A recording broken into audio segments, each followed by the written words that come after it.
The amount of DV-LED on the floor has impressed me. We have seen such a, it's just been a wild west in terms of LED, LCD, DV-LED, micro LED. And DV-LED, now that the prices come down a little bit, it's really, really taken off. We're seeing it in digital signage. We're seeing it in places where people wouldn't typically put LED because, it didn't used to be made to be on 24/7. And DV-LED is kind of a little more ruggedized now. Yeah. It can go outside. It can go in so many places. And now that we're seeing that price point come down a little bit and new players enter the market like Epson, it's just it's becoming a really, really interesting trend. Really quickly, because a new player has entered that chat. A new hottie has entered the villa. It's true. I didn't say hottie. I just said a new That's from player. Love Island. I will take your word for it. Okay. Mitchell can throw in something about Love Island if he cares to go look. Yeah. How do you do, fellow kids? What? Part 2 of our coverage of InfoComm 2026. We talked to a great group of folks telling us what the one or two things they are taking away from the show and what we thought of InfoComm 2026. All that and more next on AV Week. This is AV Week, episode 775, recorded Friday, June 19th, 2026. Live from InfoComm 2026, Part 2. This is AV Week, your weekly wrap-up of the biggest news and stories in the AV and the IT world. My name is Tim Albright. I am your host. This is Part 2 of our show, coming to you from InfoComm 2026 in our friends Midwitch's podcast studio. So thank you so much to them for letting us use that. So same concept as last time around. First and foremost, Erica Carroll, welcome, ma'am. Thank you, Tim. I'm excited to be here. I'm excited to have you. And also our friend Steve Greenblatt. How are you, sir? Doing great. Thanks for having me. Thank you. Erica, did the same thing for you and Steve both as last time around. What's one or two things that impressed you this week at InfoComm? So for me, I think it was the number of manufacturers who presented solutions as a full solution, where I got to see the actual application of the device and not necessarily just having to stand up and look at a wall and trying to figure out everything I'm looking at, but actually seeing the whole solution all as a complete package was the biggest thing that I walked away with. And also it was really refreshing because you get an actual idea of how might this fit in my space or my client's space, and I really enjoyed that. Okay. Steve, same question. What's one or two things that you are seeing or that impressed you this week? It was all about the conversations. It wasn't necessarily about something that I saw in a booth, but the conversations that I had, the people that I ran into, and it just reminded me that you have to be here, and regardless of how much you feel you're going to get a monetary return on the investment, you get a lot of return and a lot of energy, at least I do, from being here, a lot of ideas and the connections. And I think that we're all in a different place in our lives, and a lot of us are on the second halves of our career, and we want to make sure we see the people that were important to us, and we've all have a lot of friendships. I agree with that. I actually, this morning, we woke up, my husband's also in the industry, obviously, but we're like, we haven't even seen the North Hall. We've already been here for 2 days because you get stuck in Central Hall and all of these people come up to you and you don't even actually make it that far into a booth before you're stopped and you're just drawn into these conversations and catching up with people. And I agree that it's all built on the relationships that we have here. Well, the old adage is, people buy from people, and those people are actual, that's the relationship part, right? It's human. Steve, you said you have to be here. Why? A few reasons. For me, my company actually works with all the manufacturers that are exhibiting, and it's a lot easier to find them when you know where they are, and they can't avoid you. They can't not respond to the email or not return the call. So that's one thing. They could run away from you. But some of them do. but aside from that, I think that I spend too much time behind my desk, and I spend too much time in my own world, and this puts me out of my comfort zone. I get a lot of energy, but I also have to spend a lot of time energizing myself to get here, and then recovering after. But it's these all of the random conversations that you have, you just wouldn't have them if you're sitting behind your desk. It's impossible. It's impossible to have them. And we're all part of making this industry work. And that's why it's an investment that we all have to make to be here. Yeah. Erica, why do you have to be here? Because I operate in a silo when I'm at home, and I think that seeing people re-energizes me. There's a lot of people in our industry, obviously, that travel and they're in sales, and their battery pack gets charged up, weekly or monthly. And for InfoComm, for me, that it's annual, and this past year I was also able to go to ISE, and it's been nice that approximately every 6 months that I get to get revived in what's going on, and I feel like I'm plugged back in, and it just gets me more excited to keep doing my work when I get back home. All right. Steve, one of the things that I'm seeing as a thread and a trend, which is quite frankly why I asked this question to really smart people, and that is this Erica referenced the solutions, right? I'm going to pull on that. The combination of hardware and software is where that solution lives, right? I've done a number of interviews this week where, yes, we sell hardware, but let me tell you about this really cool software that goes into the hardware and how we iterate on that. You, and not just because of Control Concepts, but you started your career at Crestron with programming and this, that, and the other. But talk about that evolution from 30 years ago. This show was all about the hardware, right? We make the joke that we sell black boxes. We don't sell that anymore. We sell solutions. How does software fit into that? I would argue, too, though, that the software is the glue that makes everything work. Okay. And that's what control programming is. And the hardware, a lot of times, can exist on its own, but to make it easy is where the software comes in. Yeah. So that's a lot of it. But the fact that we have software updatable equipment really makes the products that you invest in have a longer lifespan, and it gives the manufacturers an opportunity to not have to put everything in the first version. You can grow with it, and they can iterate, and they can also receive feedback from their clients. So that has a big part of it too. And we don't always know what we need the day that we have it, or we all know that our lives have changed quite a bit for a lot of reasons over the past few years. Yeah. So software helps to bridge that gap. Erica, what's one thing you're taking away from this week?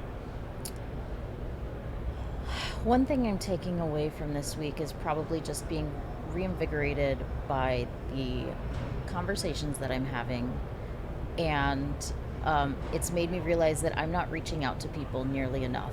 Okay. So there's still people that weren't here this week that I am reminded, and I'm texting, hey, are you here? And they're saying no, and it's like, okay, I need to catch up with those people. Because I want to hear about not just what's going on in their lives or what's going on in their work. It's just keeping a pulse on the whole community. And I love that AV is a family of sorts. So. All right. Mr. Greenblatt? I think that's a really great point. And I think the human part is what separates us from all of the products and even AI. But I think what I found is that AI is actually really part of our lives right now. And last year we talked about AI as a buzzword, and everybody had to talk about it because it was the thing.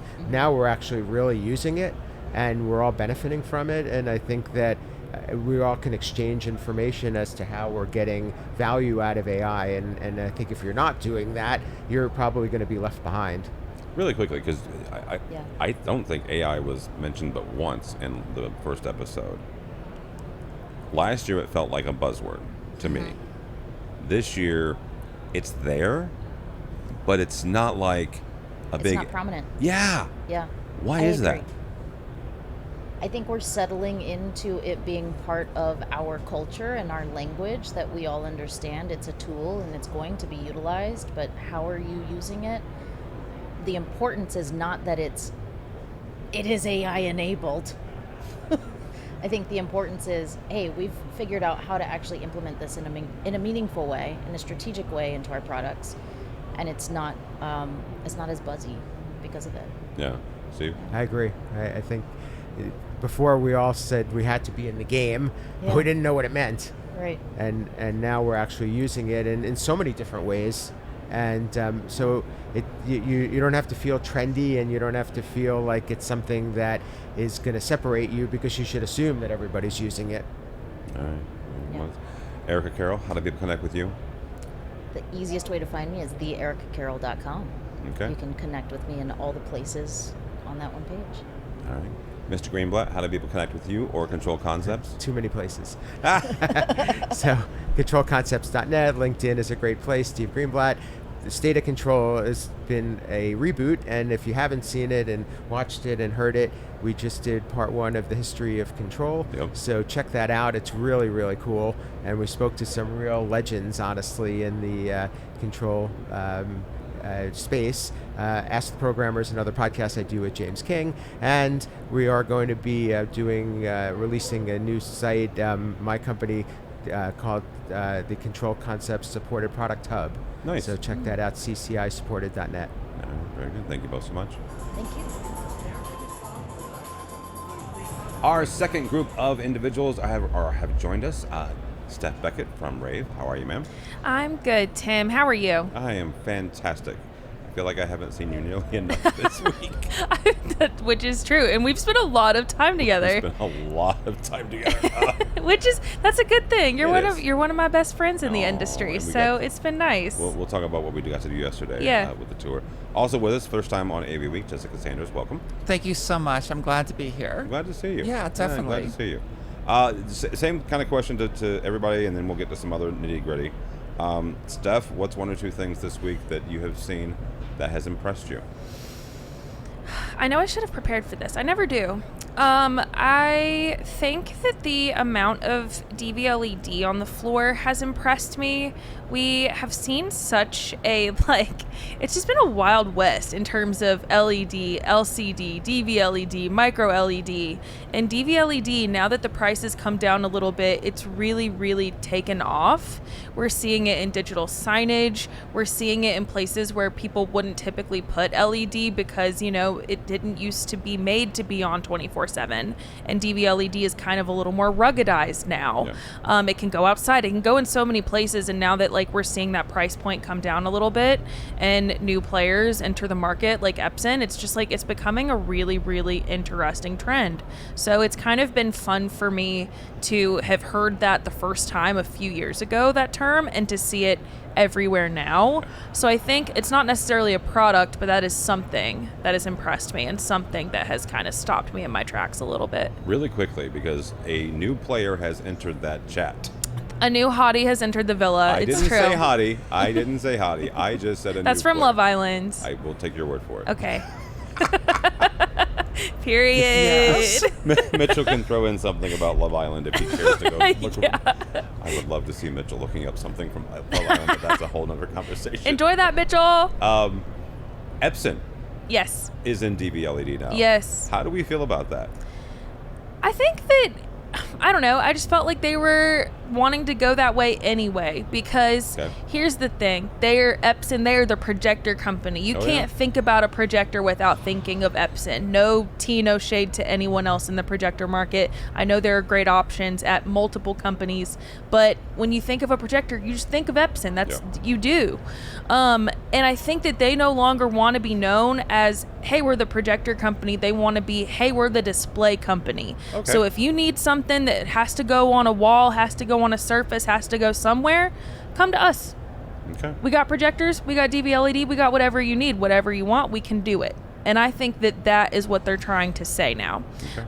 They were very clear to me because I straight up asked them, I was like, people are going to be like, oh, well, projectors are dying. That's why they're going to DVLED. That's really not true. I did that. You said that you think projectors are dying? No, I asked the question on AVWeek a couple Yeah. months ago. I started that rumor a few years back, by the way. Yeah, just coming from direct view LED. It all comes down Yeah, to Jessica. it does. And I mean, like, I just think there are just going to always be specific application types where projectors really shine. For one, like anywhere that you need projection mapping, we're just not quite there with LED tech yet. We do have some interesting 3D LED options out there. Magnetic 3D is here on the show floor. Yep. They have cool stuff, but they are so specific and they're not as out there as, projection mapping is. And that's very expensive if you want to, put LEDs all over a building and have them look 3D. Like, that's going to be crazy expensive. So obviously projection mapping is going to still be your best option there. So for really immersive installations like that, I think we're always going to look to projection. At least for the next 5 to 10 years. All right.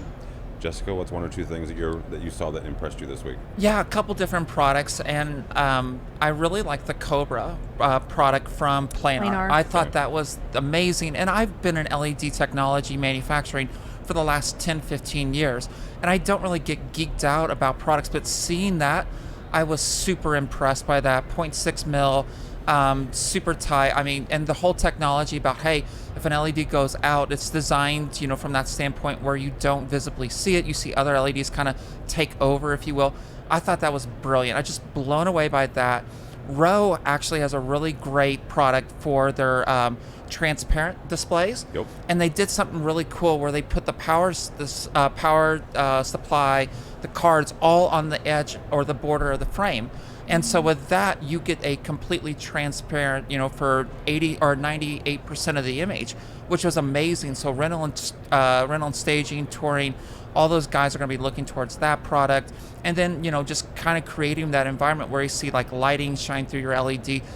Beautiful product. I was super blown away with that. And their constant curvature products are just really amazing. And then from another standpoint, I love Sony's approach to the market where they're creating ecosystems. Yeah. And that blew me away, kind of seeing like their VR, XR, like for corporate productions, things like that. It made it so easy. Coming from that type of world, it was very complex. There was multiple partners. Sony comes in and says, no, we're going to make this us. And I was blown away from that standpoint and really enjoyed seeing that yesterday. So, Sony is one of those companies that can actually do that, though, right? I mean, Right, there they are do some, it so well. Yeah. Because they've got the cameras and they've got the displays. Yeah, and more manufacturers in the LED space, so overseas manufacturers are understanding, we have to provide two things. One, an ecosystem, and then two, full service and support from the United States market. And they're truly trying to build in stronger. I was talking to several CEOs from different manufacturers this week, and we want to invest in the United States, even to some point where I'm hearing we want to manufacture in the United States. I still think that's probably 3-4 years out, but it's on people's roadmaps. They're looking at territory, and I live in North Texas, so semiconductor manufacturing is huge there right now with incentives and just, with all these different companies moving in, and I think that's going to be the hot hub for LED manufacturing in the next 5 years. Oh, wow. Okay. Yeah. Steph, one of the things that has a thread that has gotten pulled through this episode as well as last week's episode, and that is the importance of relationship and networking.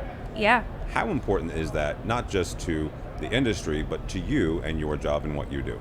Geez, I mean, well, for my job, it's super important, right? Because when I come knocking on someone's door for an interview, I want them to answer, So I think that networking as a journalist in the industry is always going to be super important because I want people to know Rave. I want people to look to Rave when they have breaking news happen, the same way that you want people to look to AVNation when news happens.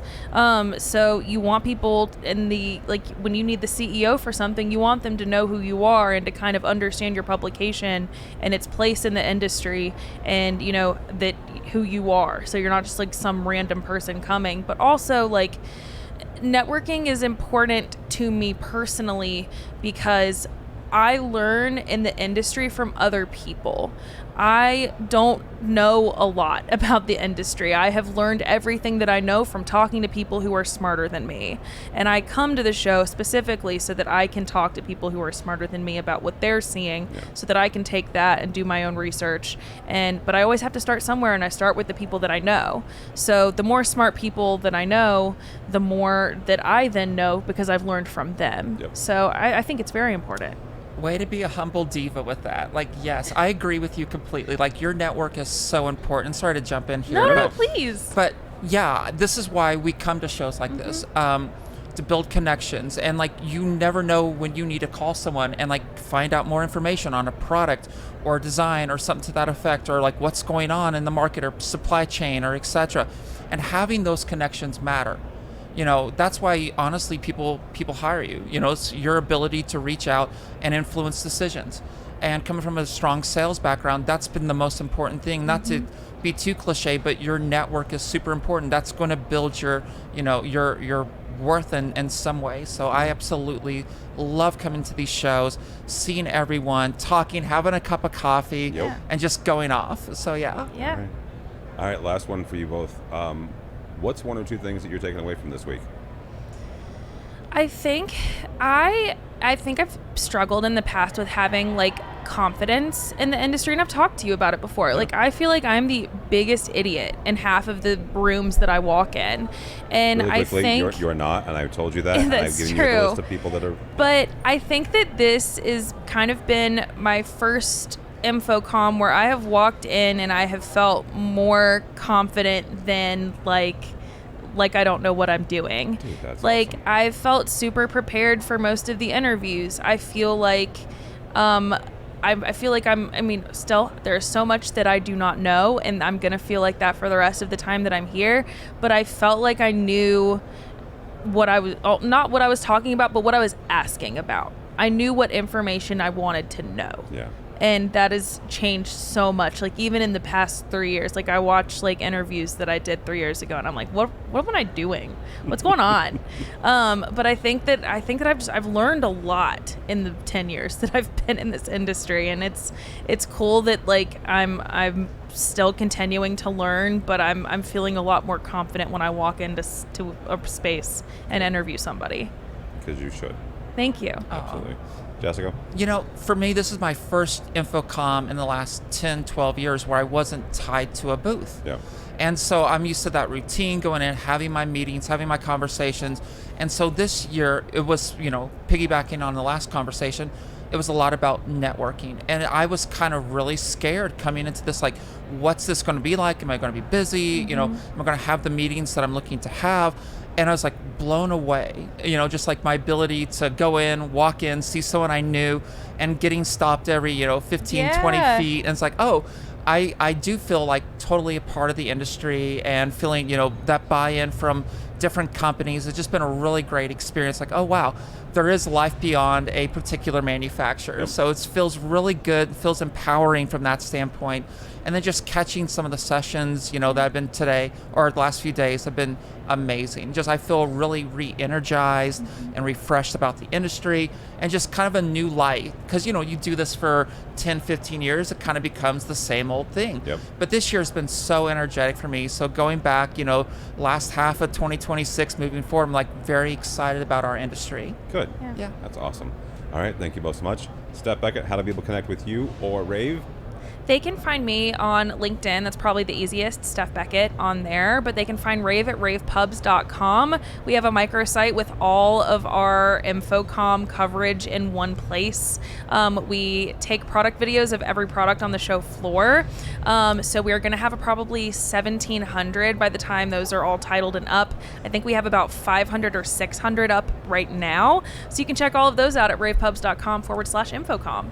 All right, very good. Jessica? LinkedIn is the best. You can search Jessica Sanders. I'm not going to have 1,700 product reviews up, but I will have 1,700 selfies of me on an airplane. That's been my go-to, and I laugh because like that's my biggest content, clicks and things like that from that standpoint. And I just like, wow, that's what people want from me. Okay. That's funny. Yeah. So yeah. Slay. Hey, dude, whatever works. You know what? Yeah, slay. Slay. Yeah, absolutely. Do what you got to do. I will let you both take care of Slay and period. Can we get one period? Yeah, period. Come on, Tim. Yeah. Period. I can't do the nails. That's okay. I don't have the nails. I felt it. I Absolutely. felt that you did it in your soul. All right, thanks. Yeah, it was there. It was there. It was an attempt, at least. For me, for Tim Albright, don't follow me anywhere, but go by the website, AVNation.tv. That's AVNation.tv. You will find this program and a host of others, including our folks at EdTech, Erin May Moran. She recorded from InfoComm as well, so you can find that, all that, and more at AVNation.tv. That's AVNation.tv. Thanks so much for listening. Thank you so much for watching. That is all the time we have for AV Week. The network for the AV industry. What are you listening to? This This is AV. This is AV Nation. This is AV Nation.